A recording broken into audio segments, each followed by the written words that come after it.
कोण म्हणतो रद्द करणार नाही? अरे कोण म्हणतो रद्द करणार नाही?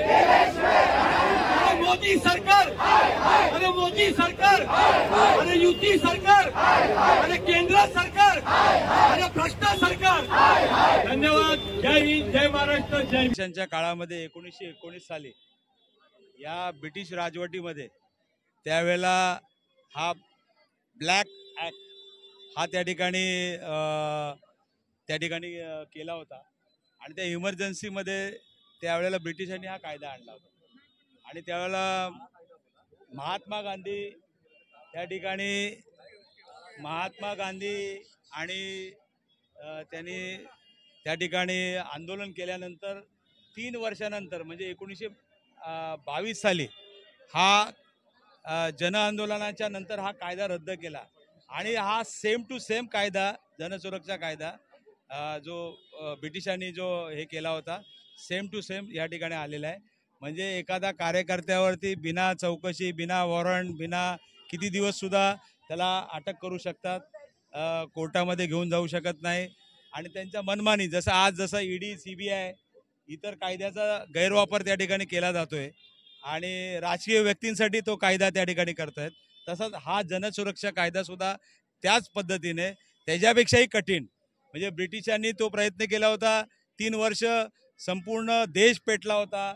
महात्मा गांधी असतील त्या वेळचे जे हे नेते होते ते मला वाटतं सर्व रस्त्यावरती जन आंदोलन होऊन हा कायदा त्या ठिकाणी रद्द करायला 3 वर्ष लागले.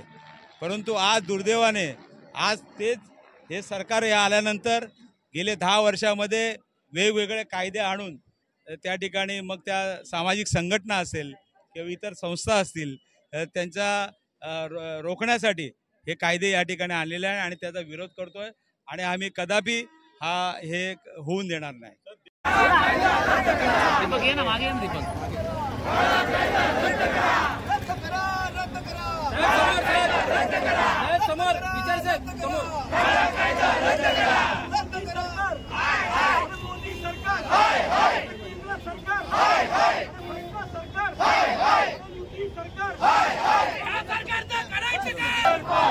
जनसुरक्षा विधेयक रद्द करा.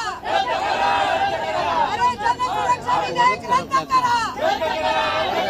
नहीं चलेगी, नहीं चलेगी. नहीं चलेगी. जनसुरक्षा विधेयक रद्द करा. अरे जनसुरक्षा विधेयक रद्द करा. अधिकार काढून घेण्यासाठी आणण्यात आलेला आहे. अशा प्रकारचाच कायदा 1917 साली रोवलॅट ऍक्ट नावाच्या अन्वये ब्रिटिशांनी भारतात आणला होता आणि तो आणल्याबरोबर महात्मा गांधींनी त्याच्या विरुद्ध आंदोलन सुरू केलं होतं. अनेक जण त्याच्यात मृत्युमुखी पावले, अनेक जणांना आपले घर संसार उधळून द्यावे लागले, पण अखेरीस ब्रिटिशांना रोवलॅट ऍक्ट मागे घ्यावा लागला. अशाच प्रकारचा कायदा स्वतंत्र भारतामध्ये या ब्रिटिशांच्या अवलादींनी आणलेल्या आहेत आणि त्याच्या विरुद्ध आपल्याला जनतेला जोपर्यंत जनता लढत नाही तोपर्यंत त्यांच्या मागण्या मान्यच होत नाहीत. आपल्याला आपल्या हक्क अधिकारांसाठी लढावं लागेल आणि ती लढाई लढू नये.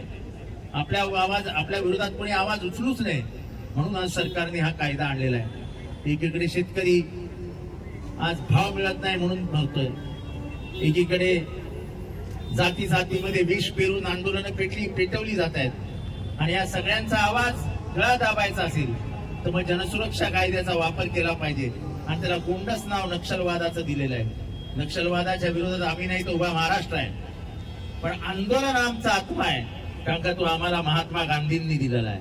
मग आंदोलनाचा पावित्र्य हा महाराष्ट्र हा देश कधीच सोडणार नाही आणि त्यामुळे त्यांनी कितीही प्रयत्न केला, कितीही जणांना जेलमध्ये घातलं तरी आंदोलन या आत्म्याला, या आमच्या शरीराला आम्ही मरू देणार नाही. महाराष्ट्र मग तो संयुक्त महाराष्ट्राचं आंदोलन असो, गिरणी कामगारांचं आंदोलन असो, म्हातारी कामगारांचं आंदोलन असो, पण आंदोलनाच्या माध्यमातून महाराष्ट्र जिवंत राहिला आहे आणि महाराष्ट्र जिवंतपणे मरू इच्छित नाही. त्यामुळे या जनसुरक्षा कायद्याला मनापासून आपण सगळ्यांनी विरोध करूया अशी विनंती या ठिकाणी